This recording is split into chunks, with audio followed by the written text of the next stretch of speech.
Неколку зборови од мене, бидејќи колегите кажаа многу. Вчера имаше друга трибина и постојано 3 години се зборува за истите прашања, така што мислам дека се е кажано, но јас ќе се обидам да кажам нешто различно од тоа што го зборуваа и дискутантите денеска и вчера.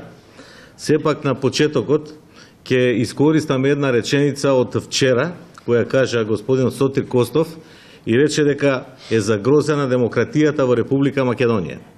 Тој тоа го објасни од правен аспект, јас би го објаснил од политички аспект. Сметам дека со пресконференцијата од пред 2 дена сериозно е загрозена демократијата во Република Македонија и тоа сметам дека пред се прво е загрозена парламентарната демократија, односно повеќе партискиот политички систем, кој треба да биде основа за функционирањето на демократијата во светот, затоа што е нападната најголемата политичка партија во Република Македонија, исклучиво од политички причини, со политички средства, за да се изврши притисок, односно да се ослабне таа, за да може да се изведат некои операции во Република Македонија. Знаеме дека главната операција е промена на името. Парламентарната демократија, односно повеќе партискиот политички систем, кога ќе се нападне, знаеме дека целокупната демократија во Република Македонија не функционира. Зошто? Затоа што тоа представува владење, демократија како збор представува владење на народот. Овде најголемиот дел од народот, 455.000 луѓе, кои гласа, најголем дел од македонците, кои гласа за најголемата токму таа политичка партија која е нападната, ги губат сите права за кои гласале. Значи веќе не функционира таа демократија како мнозинство на луѓе кои гласале за една партија, туку функционира една демократија која е, да речеме, монтирана и под притисок од одредени центри од надвор. Таква демократија функционира, а ако се нападне демократијата, тогаш губи и парламентот како институција, бидејќи ќе треба нели овие луѓе да не партиципираат, може да излезат од парламентот, тоа ги прави дискусиите понеквалитетни и донесувањето на законите и сите потреби на граѓаните ги прави безпредметни. Затоа што не може да функционира како што треба демократијата. Знаеме дека тоа еднаш се случи кај нас од 94 до 98 и се уште тој период го памтиме како најлош во историјата на Република Македонија, бидејќи нели се затворија многу фабрики, се направи најлошата приватизација во Република Македонија и се направи 200.000 луѓе останаа на улица, од кои се уште голем број нели се стечени работници, добиваат приходи од државата и така натаму. Така што сметам дека не треба да говориме за тоа дали е политички или не е политички орган специјалното јавно обвинителство, бидејќи тој начинот на кој беше избран го прави политички орган персе. Значи, целосно политички орган, затоа што беше избран од 4 политички партии во пржино, за да се реши политичката криза во Република Македонија, за која сметам дека најголемата политичка партија, која сега се прогонува, сепак направи премногу остапки и тоа беше и нели пресод пред 2 дена, кога исто после пресод на СЈО, дека веќе нема правење на остапки, бидејќи тие остапки водат само до рушење на демократијата. Што друго представува исто така рушење на демократијата? Ние во овие незабележано, значи никој тоа не го забележува, повеќе се однесува на вас новинарите, имаме 2 предлога за притвор на новинари. Значи во предизрачна постапка. Сега гледаме една емисија на Телма синоќа, адвокати, правници и навивачки се однесуваат. Дали сега судиите ќе дадат притвор, дали нема, ама има некои се кршат, најверојатно ќе дадат некои притвори и така натаму. Па вие сте луѓе од таа фела. Вие треба да браните луѓе, треба да бидете на страната на владење на правото. Не можете вие да навивате во предизрачна постапка само за да се уништат одредени политички фигури во државата кои се или кои биле и се уште се против промена на името, промена на идентитетот и други интереси на македонскиот народ. Така што тоа воопшто не е добро и ова што сакам да го кажам посебно важно за новинарите е тоа дека има 2 притвора против новинари во предизрачна постапка и никој ништо не вели. Вие се сеќавате што беше, значи цела држава се дигна, тоа сите средства што можеше опозицијата поддржана и со пари од надвор и од НГО организациите кои сега гледаме дека не биле НГО, туку најголем дел од нив се вработија во владата, стана советници, високи функционери. Сега гледаме по портали дека други оддел ќе станале дипломати и така натаму. Значи сите се собраа поради притворот на Кежаровски, кој направи сериозно кривично дело за кое беше подоцна осуден и нормално нели тој домашен притвор поради огромниот притисок кој беше направен од страна на, да речеме, јавноста, условно кажано, беше ставен во домашен и тој домашен притвор се пресметува во казната, така што човекот кој се обиде да го девалвира целосно законот за за кривичната постапка, што го цитираше и Тања Каракамишева, бидејќи нели обзнани, односно објави кој бил заштитен сведок, кој човек бил, и тоа е строго забрането, посебно во држави како Македонија. Ако тоа во Америка е скоро невозможно. Значи, од Калифорнија го селите во Јужна Флорида со семејството, огромна држава е, не знам, на некоја планина и крај. Меѓутоа, кај нас знаеме дека на тој човек, што бидејќи беше предаден од страна на новинарот, му отидоа тие криминалците и му ја запалија куќата, дуќанот и така натаму. Значи, претрпе сериозни последици, целиот случај се заврши со осудителна пресуда. Сега во предиздржна постапка се бара притвор на двајца новинари, никој не реагира, нема проблем, тие биле режимски новинари и се уште сите се занимаваме со режимот, а не гледаме дека занимувајќи се со режимот се создава друг режим, многу поопасен, односно диктатура која не може да се спореди со претходната, да можеше да се спореди, не може да дојдеме до тука.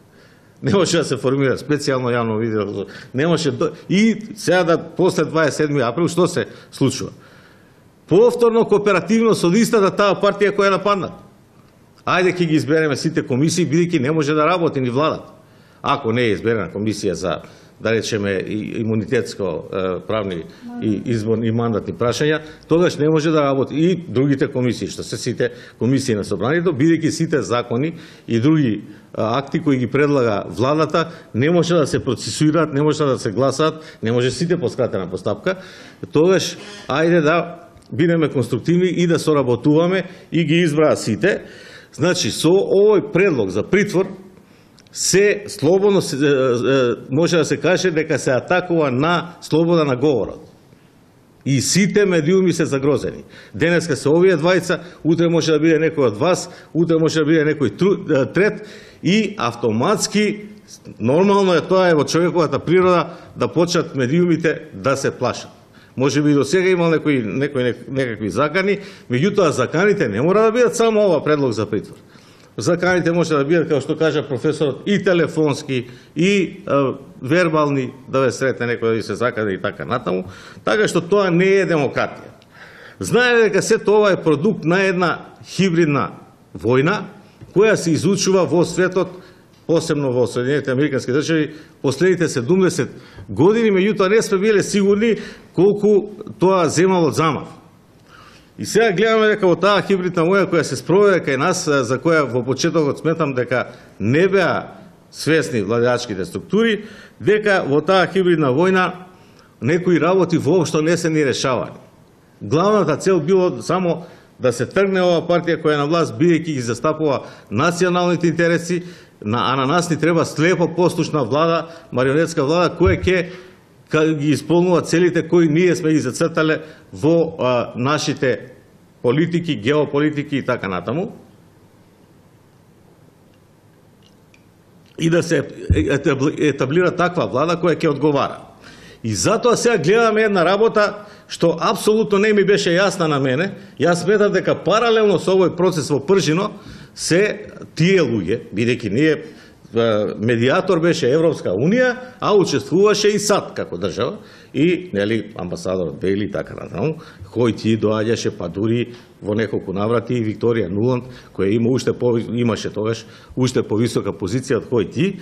Мислам дека паралелно се води процес, бидејќи тие сакаат да се среди политичката состојба на целиот Балкан, а не само во Македонија, се води да преговори и со другите наши соседи за тоа дека кога ќе се реши кризата во Македонија, се избрала нова влада, нели на пат сме, треба да ја решаваме ситуацијата, ние да гледаме дека допарва почнува кризата.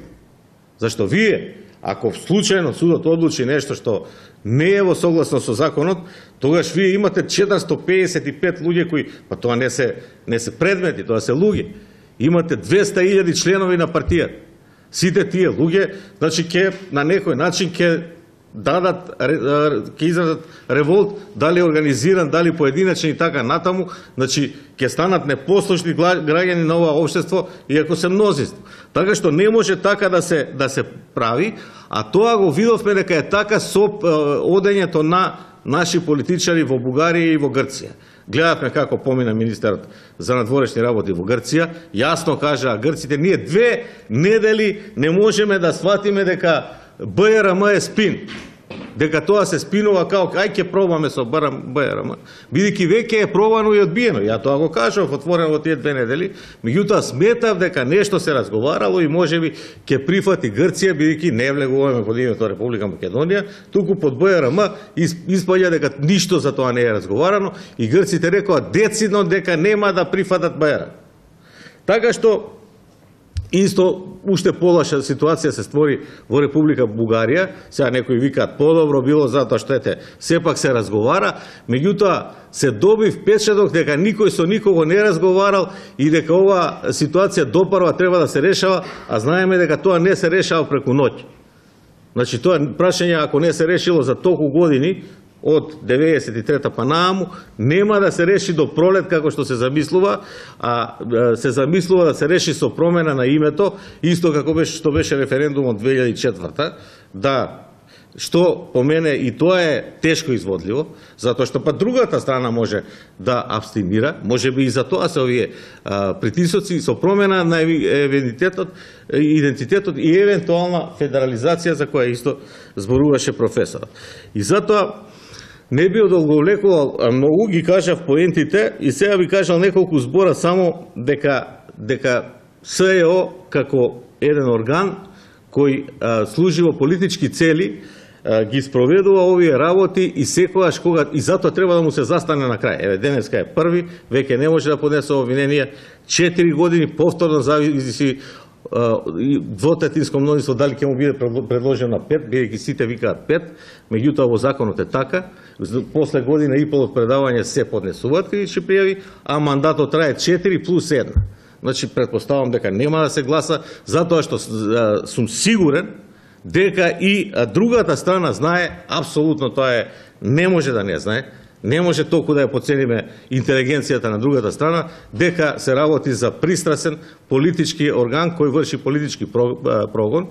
Видовме дека имаше 4-5 пријави каде што излегува на портали, меѓутоа не се процесуирани. Зошто? Затоа што се договориле така да биде политички. Значи, ќе бидеме во коалиција, ќе направиме влада, иако победи друга партија, иако се прекаши принципот најголемата со најголемата, меѓутоа гледаме дека другата најголема имала некој политички договор и сега испаѓа тоа како пазар. Одам ја, сега имаме за тебе неколку страници, вака да ти покажеме, ќе соработуваш или да ги те процесуираме. Не, ќе соработувам. Значи, како на пазар. Колку се патлиџаните? 25 денари, ај за 20 денари. И готово сме завршили работа, што апсолутно е обратно пропорционално од владење на правото и правната држава. И сега уште една теорија за специјалната јавна обвинителка. Специјалната јавна обвинителка слушавме и вчера и слушаме тоа година и пол, 2 помина дека нема капацитет и после година и пол, 2 повторно иста е состојбата, таа не може една страница да прочита, а да не сгреши, ние без читање зборуваме, па не грешиме, што значи дека е многу слаб капацитетот и сега сите викаат дека не требала да биде ставена. Гледајќи ја ситуацијата, дека се работи за хибридна војна, дека имавме обоена револуција, која што сама себе си се нарече кај нас шарена револуција, дека имавме многу штети направено, дека се замеша цела меѓународна заедница. Јас сега сметам дека можеби намерно поради тоа е ставена ова специјална јавна обвинителка, бидејќи можеби тоа немање на капацитет само може да ги произведе овие работи што ги произведе. Да се процесуираат предмети без докази, да се процесуираат предмети со определени недостатоци, па после да се даваат. Вие знаете кога пратија нели цел предмет, односно доказен материјал на USB, кој има чип и не може да се отвори. И после се бунат дека некој друг е виновен за тоа, всушност самите се виновни.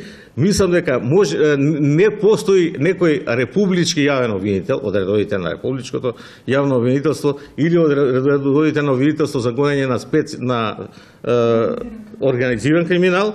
Не постои таков. Ако е добар обвинител, искусен обвинител кој ќе се согласи да ги прави сите работи, бидејќи слушнавме на пресконференцијата дека постојано била во непосредна комуникација, и таа и уште неколку луѓе, ние не ги знаеме кои, меѓутоа се дознава во јавноста, во комуникација со тесното раководство на владеачката сега партија, затоа што постојано сега се зборува како да таа партија е во опозиција. Тоа е сега владеачка гарнитура и мора да ја преземе одговорноста, затоа не треба веќе да разговараме како да е во опозиција.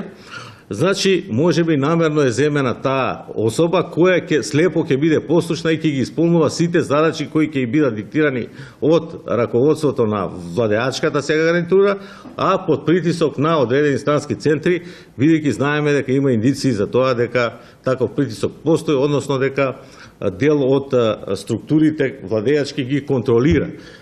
Ние сега ми е јасно зошто и ДИК се реизбра и се представи како најлошо тело, за да се воспостави влијание во ДИК.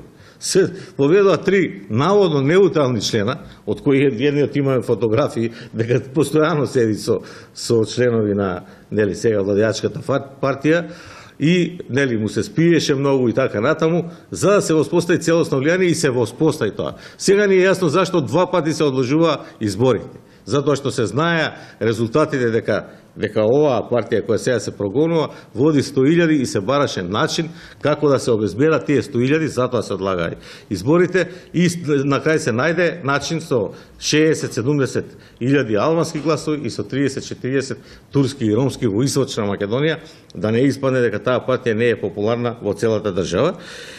И само таква личност, како специјалната јавна обвинителка, може да не признава Уставен суд, не признава председател на држава, не признава собрание, не сака да даде извештај, не вработува своји роднини, вработува своји блиски и на другите луѓе таму вработени во специјалното јавно обвинителство, и потоа се жали дека немала време да реши дело случај. Па нема да има време кога пресуди се објавуваат само по нарачка, како што каже и професорот, дека во моментот кога се одлагали изборите, прво имало состанок на председателот на ВМРО-ДПМНЕ со амбасадорот, и во истиот момент се прави прес на СЈО, сите тие пресови се за да се изврши притисок, за да попушти таа партија и работите да се решат противно на интересите на македонскиот народ, но во интересите на некои други структури кои имаат направено план како ќе се постапува во тоа. И таквата работа сега, не реагирање на никој, не реагирање на медиумите, гледаме дека пола медиуми се свртеа, гледаме и денеска колку има тука, не реагирање на јавноста, веќе паѓа и моралот кај членовите на ВМРО-ДПМНЕ и така натаму, води кон една диктатура, затоа што, да не, веќе зборуваше Тања за тоа како се избираат директорите. Значи, само еден пример ќе наведам. Значи, директорот на дирекцијата за јавна администрација, каде што децидно стои во законот дека не смее да биде член на било кое тело или орган на партија, е од Централниот одбор на владеачката партија. Значи, што да зборуваме понатаму, апсолутно спротивно на законот, меѓутоа да е само тој пример, добро е. Но јас сметам дека, значи, сите тези ми се поставени обратно, Значи, некои сметаат дека не треба да нема капацитет, јас сметам дека можда тие што ја донеле, сметале дека треба да нема капацитет за да ги исполни овие работи и, значи, додека ние се занимаваме со овие споредни прашања, во државата, нели, се задолживме уште 33 милиони долари, гледаме дека странските инвеститори ќе си одат и дека ќе поради тоа што наводно нема да се исполнувале обврските договорот за субвенционирање на странските инвеститори за неколку години, понатаму гледаме дека не се исплаќаат субвенциите и може да се доведеме во ситуација да ја доведе во прашање екзистенцијата на државата и конечно кога ќе се доведе тоа во прашање ќе постои одреден револт, меѓутоа тогаш е најпогоден момент да се извршат овие работи кои ги зборуваме. За мене пред се најбитна мислам дека е промена на името, меѓутоа гледате дека грците неќат ни да разговараат за идентитетот. Видејќи ако се смени името, тие не сака да се пишува после например македонски јазик или македонско знаме и така натаму, туку јазикот на Северна република или која е таму Вардарска. Сега го предлагаат Вардарска, не знам ни дали ќе биде, бидејќи одма новинарите Република Вардарска Македонија или Вардарска Република Македонија. Меѓутоа никој не спомнува Македонија, затоа што има една партија во власта таму во Грчка, заедно со Сириза, која не сака да го содржи ни зборот Македонија да се содржи во името. Може би предлагаат Вардарска Република, како што србите касиле, да кажеме, Вардарска Бановина. Така што не сме сигурни кое ќе биде решението и токму поради тоа, од тие причини, останува Метју Нимиц, останува 4 дена, за да може да се договори промената која ќе биде, да кажеме, прифатлива и за нас, и за странците, бидејќи тука главно посредничество имаат САД во името, и за грците, да речеме, и сега фактички што ќе се договорат, тоа ќе се обидат овде политичарите да го наметнат како нешто што е добро за Република Македонија, што не води во НАТО и ЕУ, а гледаме дека одредени теоретичари коментираат дека дури и да се смени името, со тоа се сменува идентитетот, опасност од федерализација, бидејќи немаме идентитет. И дури и тогаш нема да бидеме примери во ЕУ и во НАТО. Бидејќи знаеме дека некои акти кои се апсолутно против владење на право и правната држава, како што беше изборот на председателот на собранието, во истиот момент ги прогласија за прифатливи и за валидни Могерини, која е висок функционер на ЕУ, и Столтенберг, кој е највисок функционер на НАТО. Значи, не мора да значи дека ако го смениме името и идентитетот, кој е еден процес, дека ќе влеземе во тие организации. Значи, доколку се испреговара тоа добро, ќе биде добро, меѓутоа сите овие притисоци се поради тоа за да нема мешање во тие работи, за да може тоа да го решаваат тие кои се под контрола на странските центри кои сакаат да го решат на начин на кој им одговара на нив, а не на граѓаните на Република Македонија.